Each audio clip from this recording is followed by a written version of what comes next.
여러분, 안녕하세요. 오늘부터 여러분의 가슴을 울릴 새로운 이야기를 시작하고자 합니다. 이야기의 제목은 평생 모은 재산 기부한 청소부, 죽은 아들이 재벌되어 돌아왔다입니다. 이 이야기는 가진 것이라고는 아들을 향한 그리움밖에 없었던 한 늙은 아버지에 대한 이야기입니다. 그리고 그 위대한 사랑이 만들어낸 믿을 수 없는 기적에 대한 이야기이기도 합니다. 눈물 없이는 들을 수 없는 한 아버지의 사연, 지금부터 시작하겠습니다. 서울의 한 낡은 초등학교. 이곳에는 아이들에게 할아버지라고 불리는 특별한 청소부가 있었습니다. 그의 이름은 김성실. 나이는 78. 그는 30년 넘게 이 학교에서 청소부로 일해왔습니다. 그의 하루는 아이들이 등교하기 전인 이른 새벽에 시작됩니다. 뽀드득, 뽀드득. 복도를 닦는 그의 빗자루 소리는 학교의 아침을 여는 소리였습니다. 성실 씨는 단순히 청소만 하는 사람이 아니었습니다. 그는 아이들이 잃어버린 신발 주머니를 찾아주고, 복도에서 넘어진 아이의 무릎을 털어주고, 급식실에서 혼자 밥 먹는 아이의 옆에 말없이 앉아주기도 했습니다. 아이들은 그런 그를 진심으로 따랐습니다. 할아버지, 안녕하세요. 할아버지, 이거 제가 그린 그림이에요. 아이들의 맑은 인사를 받을 때면 성실 씨의 깊게 팬 주름 사이에 따뜻한 미소가 번졌습니다. 그 미소 속에는 누구도 알지 못하는 깊은 슬픔이 숨겨져 있다는 사실을 아는 사람은 없었습니다. 성실 씨에게는 20년 전에 잃어버린 아들이 하나 있었습니다. 아들의 이름은 김재우. 성실 씨의 하나뿐인 희망이자 삶의 이유였습니다. 재우는 24살의 꽃다운 나이에 한 가구 공장의 화재 사고로 세상을 떠났습니다. 성실 씨는 아직도 그날을 잊을 수가 없습니다. 새까맣게 타버린 공장의 잔해 앞에서 아들의 이름을 목 놓아 불렀지만 돌아온 것은 차가운 재 한 줌뿐이었습니다. 회사는 사고의 모든 책임을 재우에게 돌렸습니다. 안전수칙을 지키지 않은 재우의 과실 때문에 불이 났다는 것이었습니다. 성실 씨는 믿을 수 없었습니다. 그의 아들 재우는 누구보다 성실하고 책임감이 강한 아이였습니다. 하지만 힘없는 아버지는 거대한 회사를 상대로 아무것도 할 수 없었습니다. 회사가 던져준 몇 푼의 합의금을 받고 가슴에 아들을 묻어야만 했습니다. 그날 이후 성실 씨의 시간은 20년 전 그날에 멈춰버렸습니다. 그는 아들이 남기고 간 낡은 책상 앞에 앉아 매일 밤 아들의 영정 사진을 어루만지며 하루를 마무리했습니다. 재우야, 아버지는 괜찮다. 우리 아들, 거기서는 아프지 말고 편히 지내야 한다. 아내마저 몇 년 뒤 아들을 그리워하다 병으로 세상을 떠나고 완전히 혼자가 되었습니다. 그에게 남은 것은 오직 아들에 대한 기억뿐이었습니다. 성실 씨는 그날부터 돈을 모으기 시작했습니다. 아들의 목숨값으로 받은 합의금, 그리고 청소부로 일하며 받는 월급을 한 푼도 쓰지 않고 차곡차곡 모았습니다.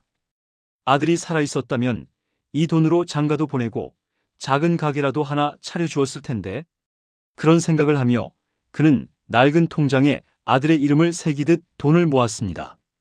먹고 싶은 것이 있어도 참고 사고 싶은 것이 있어도 외면했습니다.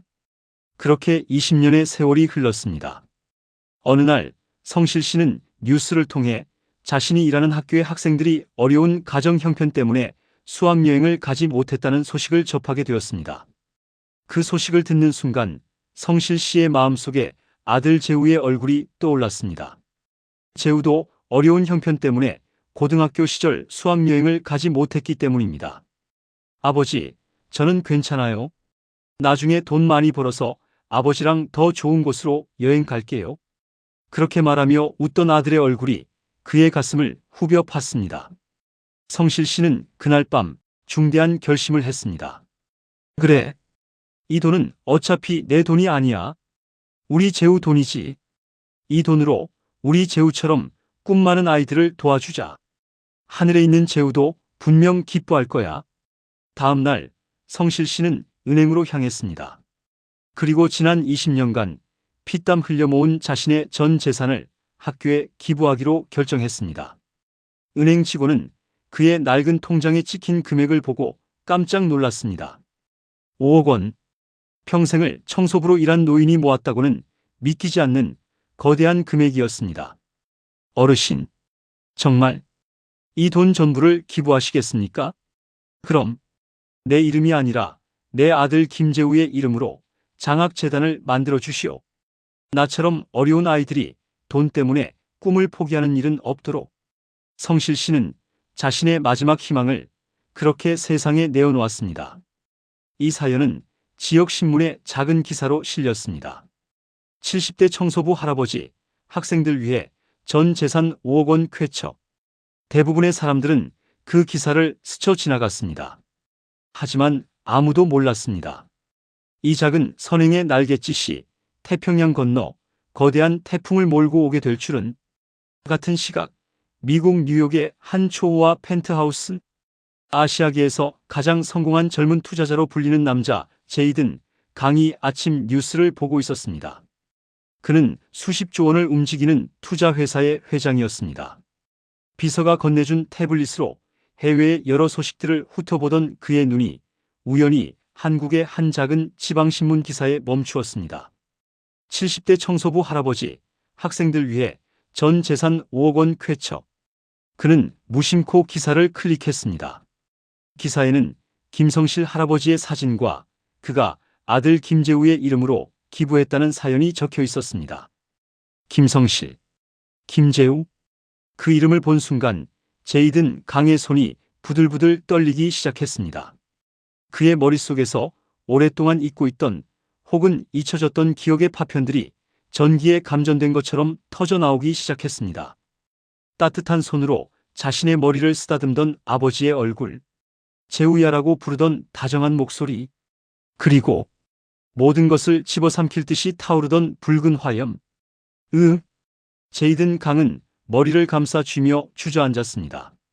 그동안 그를 괴롭혔던 원인 모를 두통과 꿈속에서 희미하게 보이던 장면들의 정체가 마침내 밝혀지는 순간이었습니다. 나는 제이든 강이 아니야. 내 이름은 김재우. 그리고 저 사진 속의 저분은 나의 아버지. 아버지.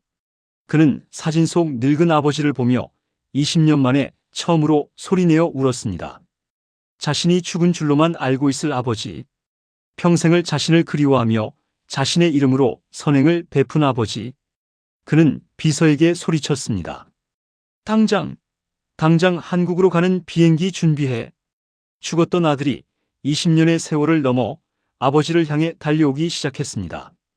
그리고 그의 마음속에는 아버지에 대한 그리움과 함께 또 다른 불꽃이 타오르고 있었습니다.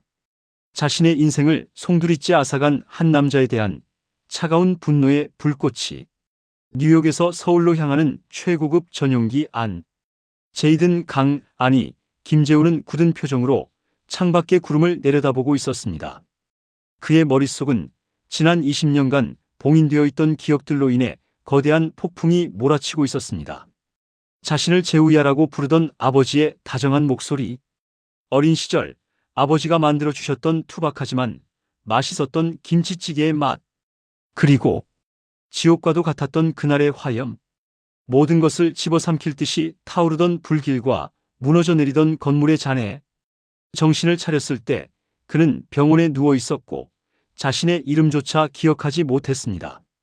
모든 것이 낯설고 두려웠던 그에게 한 중년의 남자가 다가와 말했습니다. 얘야, 내가 내 아버지란다.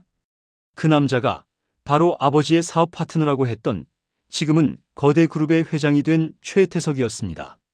최태석은 기억을 잃은 재우를 자식이 없던 자신의 미국 지인에게 입양 보냈습니다. 그렇게 김재우는 세상에서 지워지고 제이든 강으로 다시 태어났던 것입니다. 최태석. 재우는 이를 갈았습니다. 그의 악행은 단순히 사고를 덮은 것만이 아니었습니다. 한 사람의 인생을, 한 가족의 행복을 송두리째 훔친 용서받을 수 없는 범죄였습니다. 재우는 비서에게 지시했습니다. 지금 즉시 태석 가구와 그 회사의 오너 최태석에 대한 모든 것을 조사해. 20년 전 화재 사고 기록부터 현재 경영 상태, 비자금 내역까지 먼지 하나까지 다 털어내. 그리고 나의 아버지 김성실, 그분의 지난 20년의 삶이 어떠했는지 최대한 자세하게 조용히 알아봐 줘. 비서는 회장의 차가운 분노에 조용히 고개를 숙일 뿐이었습니다.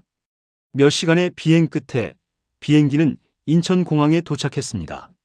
재우는 공항을 빠져나오자마자 곧장 차를 몰아 아버지가 계신 초등학교로 향했습니다.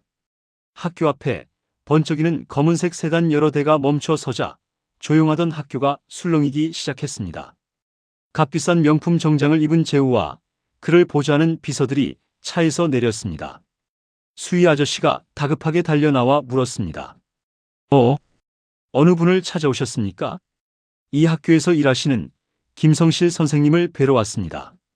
선생님이라는 말에 수희는 고개를 갸웃거렸지만 재우의 범상치 않은 기세에 눌려 교무실로 그를 안내했습니다. 소식을 들은 교장이 버선발로 뛰어나왔습니다.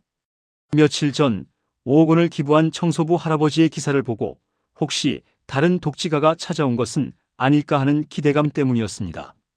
아이고 회장님, 누추한 곳까지 어쩐 일이십니까? 김성실 씨, 지금 어디에 계십니까? 재우는 교장의 호들갑스러운 인사는 들리지도 않는다는 듯 차갑게 물었습니다. 아, 김성실 씨 말씀이십니까? 지금 아마 본관 뒤편에 있는 자기 휴게실에 있을 겁니다. 제가 바로 모시고. 아닙니다. 제가 직접 가겠습니다. 재우는 교장의 안내를 뿌리치고 기억 속에 희미하게 남아있는 학교의 구조를 더듬어 아버지가 계실 곳으로 향했습니다. 본관 뒤편, 낡고 허름한 창고를 개조해 작은 휴게실. 그곳에서 김성실 할아버지는 돋보기를 낀 채 학생이 맡기고 간 망가진 장난감 자동차를 고치고 있었습니다. 그때 문이 열리고 교장이 굽실거리며 말했습니다. 김성실 씨, 아주 귀한 손님이 찾아오셨네. 어서 인사드리게. 성실 씨는 자리에서 일어나 허리를 폈습니다. 눈앞에는 태양처럼 눈부신 낯선 젊은 신사가 서 있었습니다. 한 번도 본 적 없는 사람이었습니다. 하지만 이상하게도 그의 심장이 쿵하고 내려앉았습니다. 왠지 모를 그리움과 아픔이 물밀듯이 밀려왔습니다. 성실 씨가 떨리는 목소리로 물었습니다. 저를 아십니까, 손님? 재우는 20년 만에 마주한 아버지의 모습을 보고 그 자리에 얼어붙고 말았습니다. 기억 속의 아버지는 누구보다 듬직하고 강한 분이었습니다. 하지만 지금 그의 앞에는 허리가 굽고 얼굴에는 검버섯이 가득한 초라한 늙은 노인만이 서 있을 뿐이었습니다. 아버지가 평생을 바쳐 자신을 키웠고 자신이 죽은 뒤에도 자신의 이름으로 이렇게 고되고 낮은 곳에서 남은 생을 보내고 있었다는 사실이 그의 심장을 갈기갈기 찢는 것 같았습니다. 재우는 애써 유지하던 냉정함을 잃고 울음이 터져 나오는 것을 참을 수가 없었습니다. 그는 성큼성큼 아버지에게로 다가갔습니다.